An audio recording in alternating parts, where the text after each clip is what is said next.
Praise the lord. ప్రియులారా, మరి యొక్క నూతన ఉదయకాల సమయంలో దేవుని వాక్యాన్ని చదువుకుందాం. ఆదికాండము 35వ అధ్యాయము 10వ వచనం. జెనసిస్ 35:10. అప్పుడు దేవుడు అతనితో, నీ పేరు యాకోబు, ఇక మీదట నీ పేరు యాకోబు అనబడదు, నీ పేరు ఇజ్రాయేలు అని చెప్పి అతనికి ఇజ్రాయేలు అని పేరు పెట్టెను. And God said unto him, Thy name is Jacob. Thy name shall not be called any more Jacob, but Israel shall be thy name. And he called his name Israel. యేసు ప్రభువారి అతి శ్రేష్టమైన నామములో ప్రియులారా, మీ అందరికీ శుభములు తెలియజేస్తున్నాను. మరి యొక్క నూతన ఉదయకాల సమయాన్ని బట్టి మనము దేవునికి కృతజ్ఞతాస్తులు చెల్లించుకుందామండి. ప్రియులారా, మనందరము కూడా నేను ఆశీర్వదింపబడాలి, నా కుటుంబము ఆశీర్వదింపబడాలి అని ఆశపడతాం, అలాగ ప్రార్థన చేస్తాం. అవునండి, దేవుని యొక్క ఉన్నతమైన ఉద్దేశం కూడా మనము మన కుటుంబాలు ఫలించి అభివృద్ధి పొందాలి అని ఆయన ఆశ. అయితే ప్రియులారా, ఇక్కడ చూసినట్లయితే యాకోబు జీవితంలో మరి తన యొక్క తండ్రిని మోసం చేస్తున్నాడు. వాస్తవానికి తన అన్నను కూడా మోసం చేసి పరుగుపెడుతున్నాడు. నెమ్మది లేదు, శాంతి సమాధానం లేదు.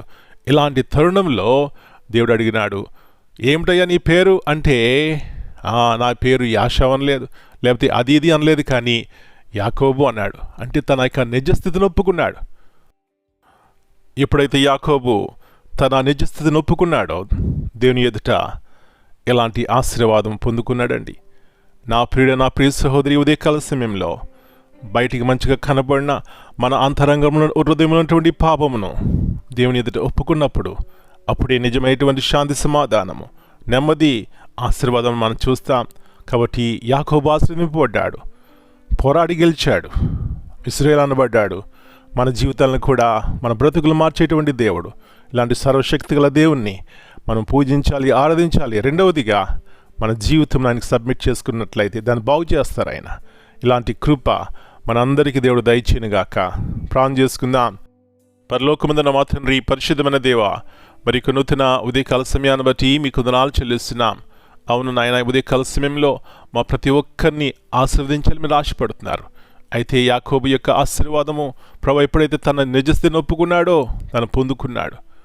మా జీవితాల్లో కూడా ఎంత వాక్యం విన్నా, ఎంత ప్రార్థన చేసినా మా యొక్క హృదయ నిజస్థితి ఒప్పుకోకపోయినట్లయితే మేము క్షేమాభివృద్ధి చూడలేము, ఆస్వాదింపబడలేము, సంతోషం సమాధానం మా జీవితంలో ఉండదు నాయన.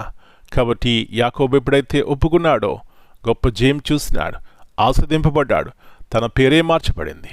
అవునాయన, మా జీవితాలు మా బ్రతుకులు మార్చడానికి ఏ పాపము, ఏ యొక్క శాపము అడ్డకముగా ఉన్నదో దాన్ని ఒప్పుకొని విడిచిపెట్టి కనికరింపబడడానికి సహాయం ఇచ్చేయమని మనం మీ చేతికి అప్పగించుకుంటూ ఈ దినమంతా కూడా మీరు క్రింద భద్రపరిచి మీ యొక్క ఆత్మ సంబంధమైనటువంటి ఆహారముతో మమ్మల్ని తృప్తిపరచమని యేసయ్య అతి పరిశుద్ధమైన నామమును బట్టి ప్రార్థన చేస్తున్నాను తండ్రి. ఆమెన్.